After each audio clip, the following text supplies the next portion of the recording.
Bonjour les amis, bonjour à la maison, bienvenue à l'émission Le Miroir sur Rwanda TV. Je suis très content de vous retrouver, nous sommes avec Wellspring Academy. Ouais, c'est une magnifique école, je suis très content d'être avec leur club de lecture. Ouais, je suis très content d'être avec vous. Regardez, ils amènent la bonne humeur, la joie. Je pense que c'est pour ça que c'est très important de faire partie des clubs de lecture, parce que les gens qui aiment lire, nous sommes les meilleurs dans le monde. C'est juste comme ça.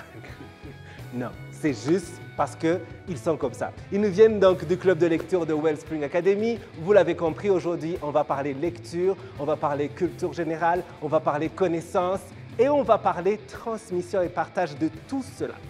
Et tout ça, ça se combine dans un domaine qui s'appelle l'enseignement. Ça fait maintenant, on est à la 10e édition, à la 10e saison, donc ça veut dire presque 10 ans qu'on fait cette émission. On a vu plein de métiers passer ici devant nous. On a eu rarement à parler de l'enseignement avec un enseignant qui est tous les jours sur le terrain en train de travailler avec nos jeunes gens et tout ça. Et aujourd'hui, c'est ça qu'on va faire. Mais aussi, on va parler de leur club de lecture et surtout de leur plus récente lecture. C'est le livre Jacaranda, ça tombe bien. Ce livre, c'est aussi le plus récent que j'ai lu. Je l'ai fini il y a un mois à peine. Et donc, on aura beaucoup à dire. Ne bougez surtout pas. Aussi, on passera un bon moment comme d'habitude. C'est l'émission Le Miroir et nous sommes avec nos amis de Wellspring Academy.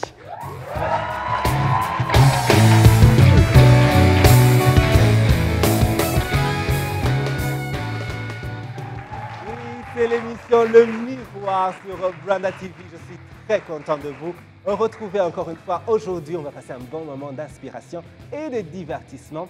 Et aujourd'hui, nous sommes avec nos amis de Wellspring Academy. Ils font partie du club de lecture. Aujourd'hui aussi, on parle avec le professeur qui anime, qui encadre ce club de lecture.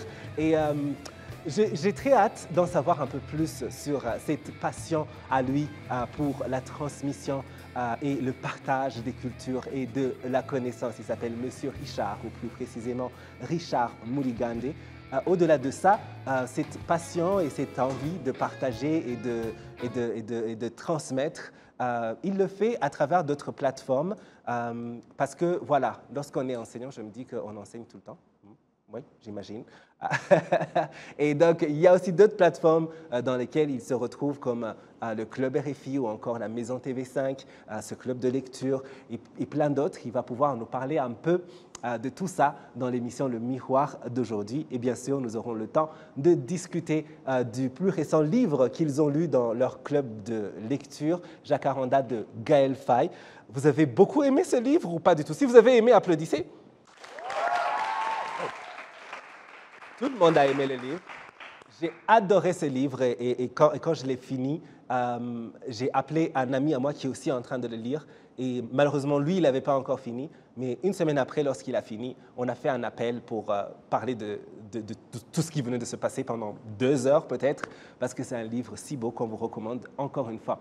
Et alors, sans trop tarder, accueillons notre invité sur le plateau de l'émission Le Miroir, Monsieur Richard, bienvenue. Bienvenue. Comment ça va? Oui, c'est un grand plaisir. Merci beaucoup. Prenez place. Oui, alors, finalement, je sais que la première fois qu'on s'est rencontrés, on a parlé de tout ce que les francophones de Kigali font. C'est toujours un plaisir de se rencontrer entre francophones et de discuter de toutes nos activités de lecture et de tout ça, n'est-ce pas? Oui, la francophonie, c'est un peu notre histoire à nous. C'est absolument vrai. C'est une belle façon de connecter. C'est ça les langues. Les langues, c'est toujours bien. Alors, j'ai parlé de votre travail d'enseignant, de professeur de français. Est-ce que c'est quelque chose que vous avez toujours voulu faire ou vous vous êtes retrouvé ici un peu par hasard? C'est la francophonie d'abord qui a commencé. C'est vrai? Oui. J'ai fait l'école primaire avant. Moi, je suis l'ancien. Donc, j'ai fait l'école primaire en français. Il y avait encore le français ici. C'était avant 2009. Oui. Et j'ai fait l'école secondaire. Là, on faisait les lettres. Plus de littérature, donc le Victor Hugo, oui, les classiques. Oui. Et ça m'intéressait beaucoup. Mais avant ça, même depuis les troncs communs, j'ai mémorisé quelques poésies des Birago Diop, Les souffles des ancêtres, que j'ai déclamées. Alors, je ne savais pas que je vais un jour finir en littérature quand j'étais au tronc commun, mais Je voulais, comme tout autre jeune, comme vous les jeunes, faire les sciences. Je voulais faire biochimie, comme on appelait ça à ce temps-là. Mais quelque chose de littérature m'est poussé toujours vers les langues. Et je me suis retrouvé dans les lettres et j'ai appris toute cette poésie, les classiques. Et aujourd'hui, je me suis retrouvé maintenant professeur de français pour transmettre cette passion aux jeunes. Wow! Oui. J'aimerais qu'on applaudisse pour cette belle mission, la transmission. J'aimerais qu'on applaudisse aussi et on vous salue tous les enseignants, où que vous soyez. Vous avez tellement d'impact sur nous, sur nos enfants, sur nos cousins, même nos parents, parce que voilà, c'est vous qui faites en fait le futur, ce qui est dans nos têtes. Vous faites quelque chose d'extraordinaire et je suis sûr que chaque personne là où il est, peu importe l'âge, s'il a déjà commencé l'école, il y a toujours un professeur qui te reste à l'esprit, un mot qu'il t'a dit, un conseil, un cours. En tout cas, on ne peut pas vous remercier assez, donc on peut juste applaudir pour vous. On applaudit pour tous les professeurs. Et est-ce que finalement, c'est un métier qui te plaît et qu'est-ce qui te plaît dedans? Le métier de professeur, c'est passionnant parce que c'est le seul métier où on rentre à la maison, on commence à dire à nos femmes ou à nos maris, tu connais cet élève, il a fait ceci, cela, alors qu'on ne le connaît même pas, cet élève. Parce que tellement on est passionné et on est dans un monde un peu où on ne se retrouve pas avec la réalité de la vie. On commence à se dire, on est dans notre bulle et on croit que c'est là. Parce qu'on est avec les enfants. En fait, c'est une poésie. Être avec les enfants en soi, ce n'est pas voir les vrais soucis de la vie. Même après les informations qu'on écoute, tout ce qui se passe ces derniers temps. Et quand on est avec les élèves, les enfants, comme ça, on oublie tout ça. À un certain moment, quand on est avec eux, on oublie tout ça, tous les problèmes d'après. Alors, c'est un peu distrayant et c'est un peu aussi une bulle où on oublie tout parce qu'on vit l'instant présent avec les élèves. Oui. Wow, c'est très beau. C'est pour ça qu'à chaque fois qu'on rencontre nos professeurs, je suis sûr que les gens à la maison, ils vont aussi reconnaître le même sentiment. Parce que je ne suis pas le seul. Nous, on a pris de l'âge. Mais le prof qu'on a laissé il y a 20 ans derrière, il a toujours la même tête, il n'a pas pris 2 ans de plus, il n'a pas pris de cheveux gris ou quoi que ce soit. C'est parce que vous faites un travail qui vous permet de rester jeune. Oui, on reste jeune, on reste debout, on reste en mouvement, on est censé être debout tout le temps. Oui. On ne peut pas rester assis avec les élèves. On est là, on bouge. Aujourd'hui, il y a un enfant qui fait l'exercice qui est bloqué, il t'appelle, tu viens. Oui. Ce mouvement-là, tout ça nous rajeunit toujours et dans plutôt. Je l'ai dit, je me souviens quand, à un petit moment, j'étais allé à Gisenyi, là où j'avais fait mon école primaire, et j'ai retrouvé mes profs du primaire qui sont là, qui enseignent encore au primaire. Et tu te dis, oh mon Dieu. Non, c'est un très beau métier, c'est vrai. Alors, cette passion, cette envie de transmission, de partage, tu l'as fait aussi à travers différentes plateformes, au-delà de ton day job, comme on dit, ou ton travail régulier, qui est le professeur de français, à travers d'autres plateformes comme la Maison RFI, ou plutôt la Maison TV5 et le Club RFI. C'est parce que quand on entend TV5 ou encore RFI, au-delà des institutions en soi, c'est aussi des plateformes pour les francophones, oui. N'est-ce pas? Oui. Oui. Est-ce que tu peux un peu nous en parler? Parce que la première fois que j'en ai entendu parler, c'était dans notre conversation. Oui, oui. Le Club RFI, bon, je peux commencer par le Club RFI. D'abord, on est francophile. Francophile, ça veut dire on aime. Ceux qui font les sciences, là, ils savent qu'on met phobe, on met fil après un mot pour dire on aime, on a peur, on n'aime pas. Alors, francophile, c'est quelqu'un qui aime la langue française. Ça, on ne le choisit pas. Oui. Géographiquement, je devais l'être parce que j'ai grandi à Gisenyi, qui est une ville juste à côté de la RDC. Je suis né à Bukavu, au Congo. Donc, j'ai été avec la francophonie bien avant, mais j'ai choisi d'être francophile. Francophone, c'est géographique peut-être, mais francophile, c'est un choix qu'on peut faire.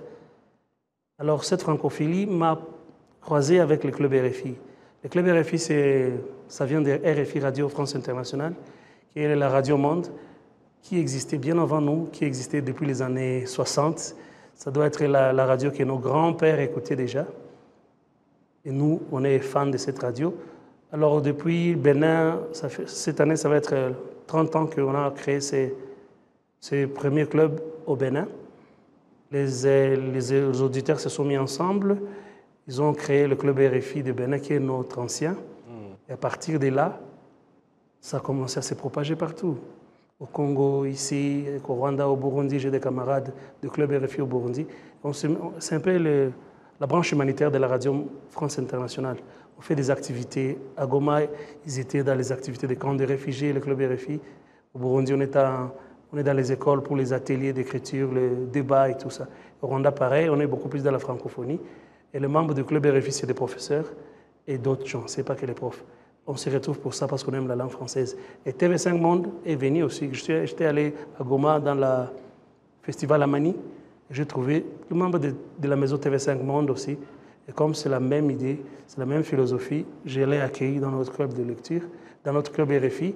Et maintenant, je suis avec le club RFI et la maison TV5 Monde pour la promotion de la francophonie. C'est le mois de la francophonie, mars. Le 20, ça va être la journée internationale de la francophonie. Et ce mois, déjà, on a des activités. L'année passée, on a fait un tournoi de football de 8 communautés francophones. On a fait un tournoi de football, c'est les Gabonais qui ont gagné. On a perdu le Rwandais alors que c'est chez nous. Oh, les Gabonais, peut-être qu'ils sont nombreux aussi. Hein. C'est peut-être pour ça. Bien, peut-être qu'ils sont mieux au foot. Non, ils sont nombreux à Kigali, des étudiants. Alors, aussi, c'est vrai. Ils se forment une belle équipe qu'on pourrait avoir, nous autres équipes. En tout cas, bravo à eux. Oui. Oui. Alors, cette année, on va remettre ça. On va aussi faire des activités autour de la francophonie. Vous connaissez les RILF qui commencent à l'Institut français, Rencontre internationale des livres francophones. On est toujours à côté, là, le Club RFI, pour suivre ces activités de la francophonie. En gros, c'est toujours intéressant parce que ce que j'entends, c'est que vous arrivez à connecter, à faire une communauté au fait, de personnes qui partagent des intérêts, l'intérêt déjà dans la langue française ou aussi l'utilisation de cette langue. On devrait faire un club, le Miroir, je pense, ou une maison de Miroir. Club Arabier aussi. Oui, pourquoi pas. Mais nous, ce ne serait pas maison. On ne va pas juste faire maison, on va faire château Arabier le Miroir. Ça serait bien. On devrait faire une plateforme comme ça. Parce que le média, c'est pas que la caméra. C'est plus que ça. C'est aller dans le fond, au village, apprendre aux gens comment brosser les dents, comment des petites choses, des petites initiatives pour changer la vie des gens. C'est ça les médias. C'est très vrai. Oui, c'est l'émission Le Miroir et nous continuons à découvrir notre invité Richard Muligande ou Monsieur Richard. C'est notre invité. On parle de sa passion pour la transmission. Il est professeur de français. Et alors, à l'école Wellspring Academy où tu travailles, tu as commencé le club de lecture. Et les jeunes qui sont avec nous dans le public, vous êtes toujours là? Oui, OK. Ils font partie de ce club de lecture. Ça, par contre, ça m'a donné une sorte de nostalgie. Ça m'a ému très positivement, dans le sens où parfois, on dit que maintenant, avec les réseaux sociaux, avec la propagation des films et des séries du cinéma en général, ou de la production audiovisuelle, parfois on peut dire que lire la lecture, ça peut être secondaire, ou bien que voilà, ça s'est remplacé progressivement par autre chose. Les nouvelles formes de storytelling à travers les outils audiovisuels. Et ça fait plaisir de voir qu'il y a des jeunes qui lisent encore et tout ça. Et j'aimerais qu'on applaudisse d'abord pour le club de lecture. Est-ce que tu peux un peu nous en parler de ce club? Oui, le club de lecture, j'ai toujours eu envie de faire ça. Comme je t'avais dit dans mon passé, j'ai un jour travaillé chez Short Center, qui est un centre culturel ici. Oui. Depuis le Short Center en 2016, j'ai toujours voulu avoir un club de lecture. Je créais le premier à l'Institut français, qui continue jusqu'à aujourd'hui. Oui. On essaie de lire des petits livres. Aujourd'hui, je ne sais pas ce qu'ils sont en train de lire parce que je n'ai plus beaucoup de temps pour continuer. Mais avant, on lisait des petits livres déjà, des ados, des petits livres que tout le monde peut comprendre. On ne s'intéresse pas au niveau des Français que chacun peut avoir. Sinon, ce serait l'élitisme et je ne suis pas trop d'accord avec ça. C'est vrai, oui. Oui. Alors, le club de lecture, c'est equalize, comme on dit. Les livres, ça equalize, ça met tout le monde au même niveau. S'il y a une bibliothèque publique dans un coin reculé du pays, parce que l'enfant qui va dans la bibliothèque, il n'est plus le même. Il entre dans la bibliothèque, il apprend des choses. On ne peut pas encore l'influencer comme on veut parce qu'il développe son esprit critique. Alors, le club de lecture, c'est bien. Et pourquoi Jacaranda, c'est avec nos élèves. Gaël Faye, je l'ai découvert en 2016 quand je présentais à Ishwa Center son livre Petit Pays, ici au KPL, Kigali Public Library. J'étais parmi les producteurs de son tout premier café littéraire. C'est vrai, il a appris l'histoire du Rwanda tardivement. Par rapport à nous, on a été ici. On a fait l'école primaire au Rwanda, donc on a appris beaucoup. On a appris beaucoup. Quand on était au secondaire, c'était là au temps des tribunaux Gacaca. Oui. Donc, on a appris l'histoire, on a analysé tout ça, on a grandi avec tout ça. Et son approche, comment lui, il le fait, lui qui l'a appris dans les livres plus tard, il a écouté des gens, mais comment son approche de simplifier la chose, de lire, on peut lire Jacaranda au petit pays avec le jeune et ça ne va pas les traumatiser. Oui. Oui, son approche poétique, c'est l'histoire difficile à parler. Il y a même un de nos amis qui est déjà venu ici, qui a écrit comment parler du génocide aux enfants. Oui. Urangwa. Oui. Alors, moi aussi, je dis, pourquoi ne pas utiliser le livre de Gaël Faye pour parler de ça aux jeunes? Parce que lui, il a son approche qui n'est pas très difficile pour les jeunes. Oui, pour tout le monde. C'est un livre tellement... le sujet, il est tellement... il peut sembler dur et sérieux, mais c'est raconté avec tellement de simplicité, d'humanité. Les personnages sont tellement humanisés. Et je ne sais pas, c'est un talent extraordinaire de raconter. Et c'est vraiment une très belle façon pour notre jeunesse d'apprendre l'histoire de leur pays à travers les personnages que Gaël Faye a créés, à travers Jacaranda. Et ça fait plaisir de savoir que c'est le livre que vous avez lu, parce que c'est aussi un livre que j'ai lu récemment, comme je disais tout à l'heure. Alors, on va bien sûr nous tourner vers tes membres du club de lecture, pour qu'on puisse savoir quel a été leur retour, leur expérience en train de lire, ce qu'ils en ont gardé. Mais avant, c'est l'émission Le Miroir. Et on me dit que c'est le moment de faire une petite pause en mettant au défi Monsieur Richard. Est-ce que vous voudriez bien qu'on le mette au défi? C'est vrai? D'accord. Est-ce que tu es prêt pour le défi, Monsieur Richard? Here I am, comme on dit en bon français. D'accord. Alors, ce seront des questions quiz. Oui, notre défi, c'est un quiz et c'est des questions à choix multiples. A, B ou C, quelle est la bonne réponse? Ça n'a rien à voir avec la francophonie ou même la francophilie. Donc, on va voir si vous allez y arriver. On a mis beaucoup de pièges pour qu'ils perdent. Oui. Alors, première question. Première question, c'est juste deux questions. Qui est la personne la plus suivie sur Instagram? Qui est la personne la plus suivie sur Instagram? Je t'ai dit rien à voir avec la francophonie, la francophilie ou même le club de lecture. Facebook peut-être, Instagram. Pas du tout. Alors, choix A, Donald Trump. Choix B, Beyoncé. Choix C, Cristiano Ronaldo. A, B ou C? C, je crois. Cristiano Ronaldo. Ouais. C'est absolument vrai. J'aimerais qu'on applaudisse. Ah bah oui. Deuxième question. Alors ça, c'est pas très loin du sujet dont on va parler. Quelle est la couleur associée à l'arbre jacaranda?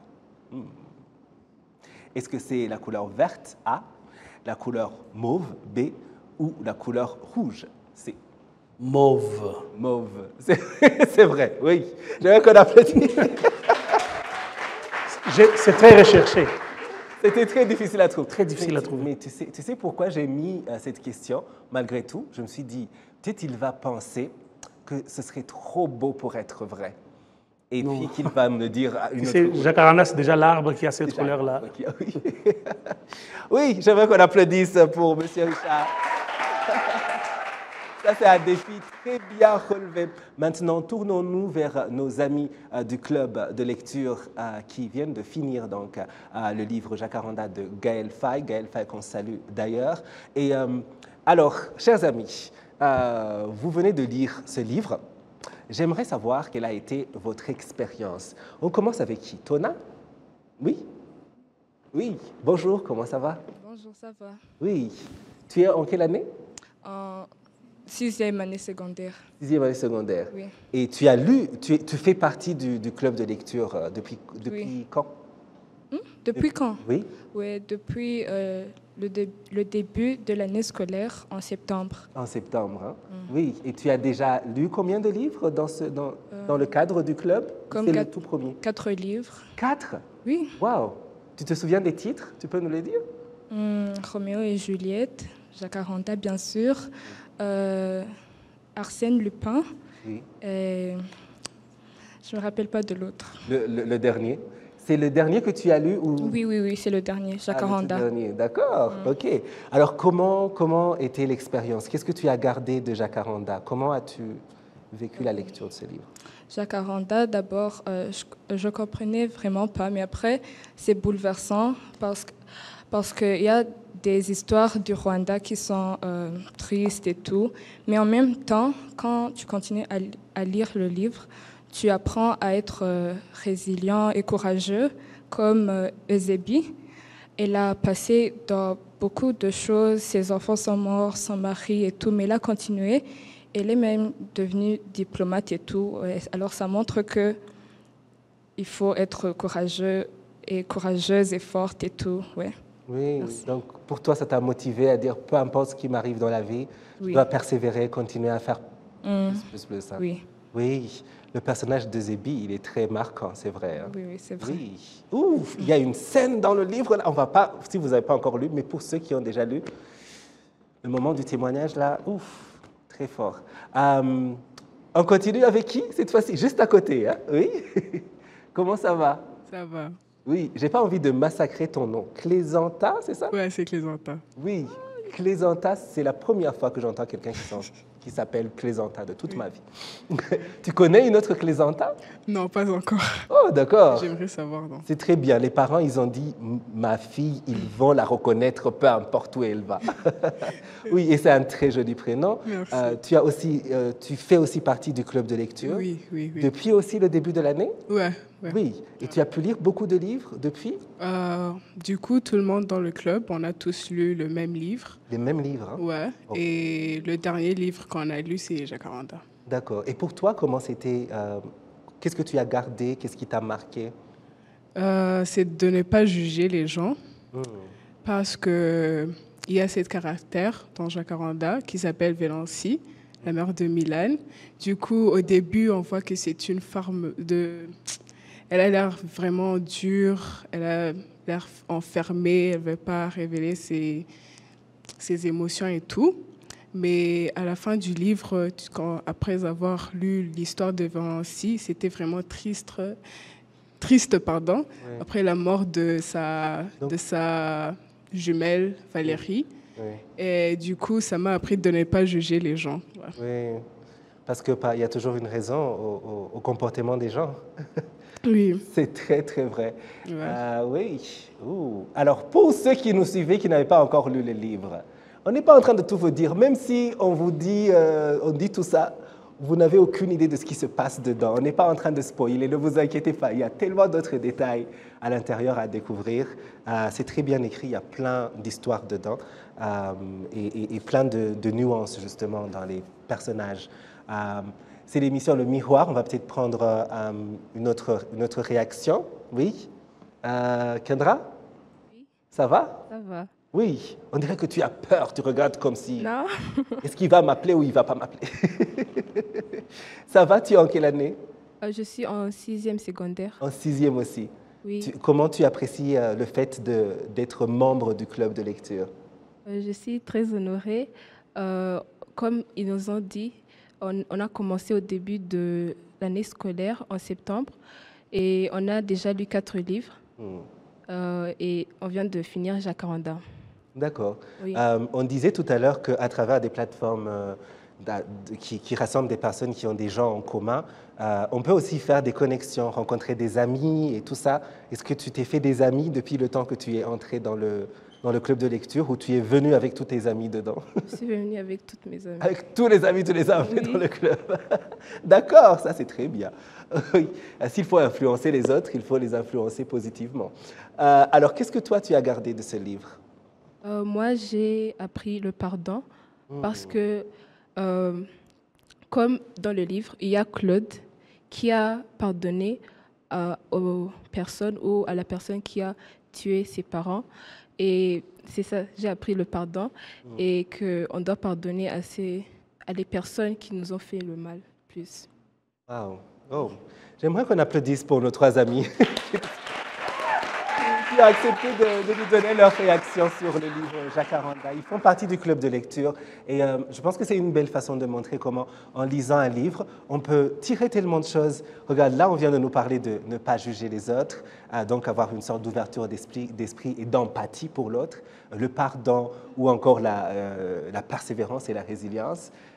Est-ce que vous partagez ce sentiment qu'à travers les livres et les histoires qu'on y retrouve, les histoires des autres, on peut apprendre à être un meilleur humain? Oui, oui, je crois, oui. J'ai toujours vu ça parce que je me souviens, le mot que j'aimais beaucoup plus en français, c'était avant. J'étais jeune, c'était l'amour. J'ai chanté du Lori, je dis Garou. Comme tout jeune ado, c'est notre époque, les années 2000. Est-ce qu'il peut nous chanter du Garou? Ouais, c'est une blague. Tu peux? Volontiers. C'est vrai, tu peux nous chanter du Garou? Bien du Garou? sûr. Ouh! On encourage? Nous, on veut entendre ça.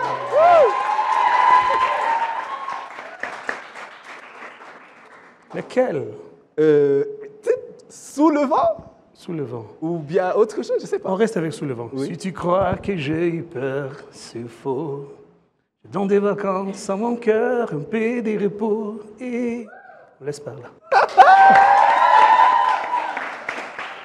Waouh! En plus, il y a la voix aussi. Et donc, la voix. Donc, l'amour, c'était... Waouh! C'était mon... Oui, c'était l'artiste que je préférais beaucoup quand j'étais ado. Oui. Comme vous. Oui. Et puis, plus tard, en grandissant, je dis, bon, le mot qui m'intéresse maintenant à la francophonie, c'est la tolérance, comprendre l'autre. Et ça, c'est venu avec les livres. Je lis les livres, je lis assez de livres pour comprendre qu'il faut la tolérance. Quand je finis l'école secondaire, j'ai tellement lu des livres sur le Rwanda. Je suis né au Congo, donc je ne comprenais pas. Il faudrait lire des livres pour comprendre. Roméo Dallaire, Je serai la main du diable, Annie Kaitesi. Beaucoup de livres sur le Rwanda pour essayer de comprendre. Et là, on devient quelqu'un d'autre, on commence à comprendre beaucoup de choses. Et on comprend comment les discours peuvent devenir très mauvais plus tard. Et quand on écoute ce qui se passe à l'autre côté de la frontière, le discours qui se répète, le même discours, on sent que ce discours mène à quelque chose de très mal. Alors la lecture, c'est bien parce que ça t'ouvre l'esprit, ça te prépare, tu ne fais plus les mêmes erreurs. Alors il faut lire les jeunes. Il faut lire pour être tolérant, il faut lire pour être compréhensif, comme elle l'a dit, la persévérance, comme elle a dit, le pardon. Avec le personnage, tu comprends qu'on peut pardonner et passer à autre chose. La lecture, c'est bien. C'est ce que je peux dire. C'est très, très vrai. C'est l'émission Le Miroir. On me dit que notre temps est déjà presque fini. Le temps va très vite. Non. Je croyais qu'on faisait l'émission depuis 5 minutes. Mais on ne va pas laisser M. Richard partir sans les quelques questions rapides du tic-tac pour mieux le connaître en tant que personne. Parce que nos amis du club de lecture, ils vous connaissent en tant que prof de français. Nous aussi, on vous connaît en tant que prof de français. Cette fois-ci, on va vous connaître aussi un peu plus avec le tic-tac. Donnez-nous la première réponse qui vous vient à l'esprit. Quelle est votre activité favorite lorsque vous n'avez pas à travailler? Chanter. Chanter. Oh, d'accord. Oui, ils vont vous faire chanter à l'école. Quel est votre endroit favori au Rwanda? Gisenyi. Gisenyi. Oui. Ouh, moi aussi. Quel est le plus grand artiste musical de tout le temps selon vous? L'ouragan Garou, comme j'ai dit. Le grand Garou, c'est vrai. Oh, avec sa voix et ses chansons. Attends, il y a une de ces chansons que j'adore, mais je me rends compte que je ne l'ai pas écoutée depuis longtemps. Redonne un peu, je vais te dire. Le soleil, quelque chose de soleil. Demande au soleil. Demande au soleil, oui, demande au soleil. Waouh, j'adore cette chanson. Est-ce que tu es plus Instagram, TikTok ou YouTube? Comme tout ancien qui se respecte, Facebook. Facebook. Il n'y avait même pas Facebook dans le choix. Même pas YouTube. Ouais. Mais Facebook avant. Aujourd'hui, je me mets sur TikTok. Je suis à 271 maintenant des followers. Oh. Mais vous ne me suivez pas encore. C'est pas bien ça. On va tous suivre le professeur, Monsieur Richard, à partir d'aujourd'hui. Ouais, oui. Et quel est le plus important? Est-ce que c'est l'amour ou l'argent? L'amour. L'amour. Ah, d'accord. OK. On dit que ceux qui disent l'amour, c'est qu'ils ont déjà l'argent. Donc, peut-être que vous êtes... Mais non, l'amour, c'est très important. Alors, on finit toujours avec notre question phare. Faux fan, face au miroir, lorsque vous vous regardez, M. Richard, qu'est-ce que vous aimez le plus sur vous physiquement et qu'est-ce que vous aimez le moins? Waouh. Difficile. Oui. C'est les garçons, les hommes, c'est pas un truc qu'on regarde. On n'y pense pas trop. Hein, on n'y pense pas trop.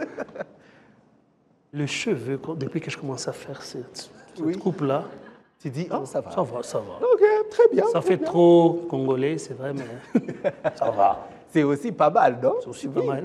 Et puis, qu'est-ce que tu aimes le moins? Parce qu'on ne dit pas on n'aime pas, on aime quand même. Mais qu'est-ce qu'on aime le moins? J'aimerais être très brun, tu vois. Comment? Très brun.